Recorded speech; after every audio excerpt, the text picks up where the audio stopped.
율곡의 절친 우욱의 성혼편입니다. 1535년 6월 25일 중종대에 태어나서 1598년 6월 6일 선조 때까지 63세를 사셨다. 우욱의 성혼은 1535년에 한성부 순화방에서 성리학자 성수침의 아들로 태어났다. 아버지 성수침은 사후 의정부 좌의정에 추정되는 인물로 조광조의 문인이었다. 아버지 성수침은 기묘사화 때 스승 조광조가 처형을 당하자 정세가 회복하기 어려움을 깨닫고 성혼이 6세 되던 1541년 처가인 경기도 파주 우계로 옮겨 살았다. 성혼은 어려서부터 아버지 성수침에게 학문을 배웠다. 성혼은 이후 줄곧 우계에 살아 학자들은 그를 우계선생이라 불렀고 성혼의 호 우계 역시 여기서 비롯되었다. 아버지의 친구였던 휴안 백인걸은 성혼이 10세 되던 1545년 을사사화로 선비들이 처형을 당하자 관직을 버리고 파주 우계로 낙향해 왔다. 성혼은 백인걸의 문화로 들어가 투학했는데 이때 근처 파주 율곡리에 살던 한 살 아래인 이이도 들어왔다. 이 인연으로 둘은 평생 절친이 되어 오랫동안 친분관계를 쌓게 된다. 16세인 1551년 순천군수 신여랑의 딸과 결혼하고 그의 생원, 진사, 양장초시에 모두 합격하였으나 병 때문에 다음 단계인 복시에 응치하지 못하였다. 이후 과거의 뜻을 끊고 오로지 학문의 정력을 기울였다. 절친인 이이가 13세에 진사에 합격하여 23세에 별시에 장학급제한 후 대과의 초시, 복시, 전시에 모두 장원으로 합격한 것과는 대조를 이루었다. 성혼은 그 뒤 관직에 나가는 것 대신 학문 연구와 독서로 소일하며 세계 이황과 남명 조식 등을 찾아가 세상과 사물의 이치를 논하기도 하였다. 29세인 1564년 아버지이자 첫 스승인 성수침의 상을 당한다. 부친이 위독할 때 그는 2번이나 자신의 허벅다리살을 베어 약에 타서 들이기도 하였다. 그러나 소생 없이 부친상을 당하자 3년간 시조살이를 하였다. 33세인 1568년 전생서 참봉, 이듬해 적성현감 등에 징수되었으나 고사하고 취임하지 않고 사방에서 모여든 학도들의 경호에 힘썼다. 그 뒤 여러 번 관직이 내려졌으나 사양하였고 공조자랑과 공조정량을 잠시 지내고 관직을 사퇴했다. 그 뒤 이이 등이 찾아와 그에게 관직에 투실할 것을 권고하였으나 그는 사양하였다. 명종 말엽에 외척 권신들이 몰락하고 살인파들이 정치에 등용되자 그 역시 출산을 하였으나 오래 머물러 있지 않거나 사양하기를 반복하였다. 36세인 1571년 서실에 22조를 지어 벽에 걸어놓고 서생을 지도했으며 이듬해 이이와 9차례에 걸쳐 서신을 주고받거나 서로의 집을 찾아가 한 이불을 덮고 밤을 보내면서 사칠 이기설을 논하였다. 성혼은 율곡 이이와 오래 교분을 쌓았으나 학설에 있어서는 세계 이황의 이기호발설을 지지하였다. 기발 이성 1도설을 지지한 이이와 6년간 대화 또는 서신을 주고받으며 사단 칠정에 대한 논쟁을 벌여 당시 유학계에 큰 화제를 불러일으켰다. 그러나 이후에도 그는 이이와 사이가 갈라지지 않고 친하게 지냈다.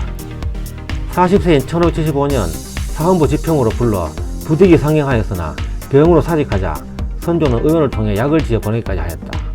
그러나 곧 사임하고 고향으로 돌아갔다.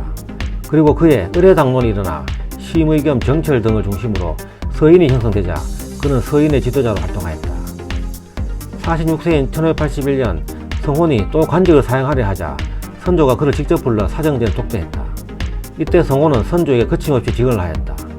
신하들이 임금의 잘못을 지적하면 임금은 이것을 겸허히 받아들여야 하며 그러기 위해서는 사욕을 이기는 공부를 보통 사람보다 갑절로 해야 한다는 것이었다.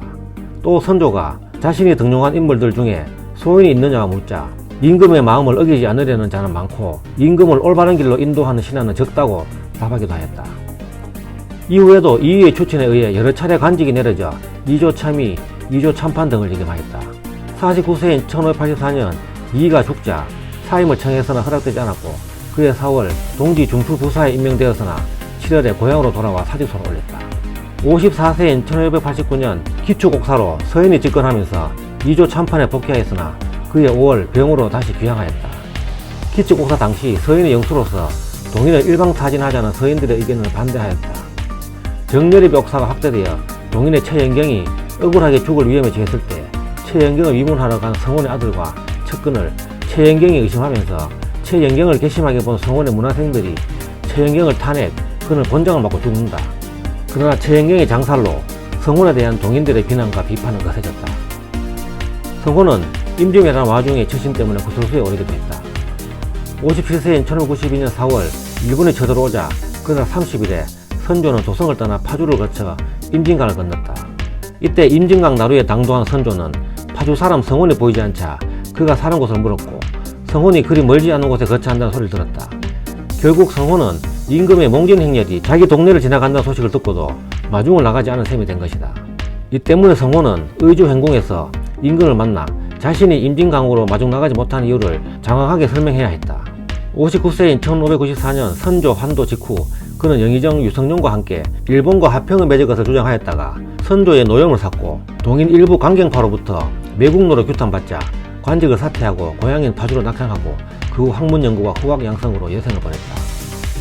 1598년 6월 경기도 파주 파산서당에서 병으로 사망한다. 향년 63세였다. 성혼의 학문은 외증손인 윤중에게 개성되어 소론의 사상적 바탕이 되었다. 성혼은 사후 북인들에 의해 기측옥사와 정여립 사건의 배후로 지목되어 1602년 삭탈관직되었다가 1624년 인조 반정으로 서인이 집권한 뒤 복직되고 그의 자의정에 추정되었다. 숙종 7년에는 이의와 나란히 민모에 종사되었다. 평생을 절친으로 지냈던 우계 성혼과 율곡 이의는 본인들의 뜻과는 아무런 상관없이 훗날 율곡학파와 우계학파의 시조로 다른 길을 가게 된다. 정치적으로도 율곡은 서인과 노론의 영수로 우계는 서인에서 분포한 소론의 영수로 파당을 달리하게 된다. 두 사람이 원했던 바는 아니지만 학문적 견해차가 학맥을 가르고 갈라진 학맥이 다시 정치적 색채를 구별하는 결과를 빚게 된 것이다. 이의가 성혼에 대해 말하기를 만약 도달한 견해에 대해 말하면 내가 약간 낫다고 하지만 독실한 지조와 행동에 있어서는 내가 미칠 바가 아니다 하였다. 율곡은 자신이 성리의 오묘한 경지를 이식하는 데 있어서는 우계보다 조금 나을지 모르지만 성리의 실천과 내면적인 자기 수양에 있어서는 우계가 자신보다 낫다는 점을 솔직히 인정하고 있었다. 이의가 말한 대로 성혼은 고지식한 학자였다. 하루는 정철의 생일잔치에 기생들이 끼어있는 것을 보고 성혼이 빠지려 하자 이의가 검은 물을 들여도 검어지지 않을 수 있어야 한다며 참여를 권유한 일도 있었다고 한다. 두 학자는 한 살 터울의 중마고우로 인연을 맺어 젊어서는 조선 유학 3대 논쟁의 하나인 우율 논변을 들었고 죽은 후에는 문묘에 나란히 종사된 조선시대를 통해 빛나는 붕우지교의 선례이다. 또 다른 친구 구봉 송익필과 더불어 이 세 사람을 파주 삼현이라 부른다.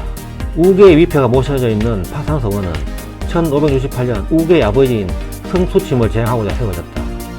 조광조의 문인인 성수침은 기호사림의 대표적 존재로 평가받고 있었다. 우계는 인조시대 초가로 제향되었다.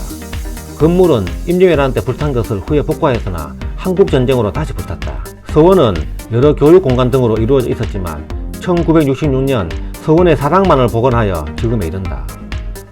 우계 성원의 묘는 경기도 파주시 파주 향암리 산 8-2에 위치한다. 묘역의 아래는 부친인 성수침의 묘, 위는 아들인 성혼의 묘가 있다. 율곡 이의가 묻혀있는 자운서원에서 약 5km 정도의 가까운 거리다.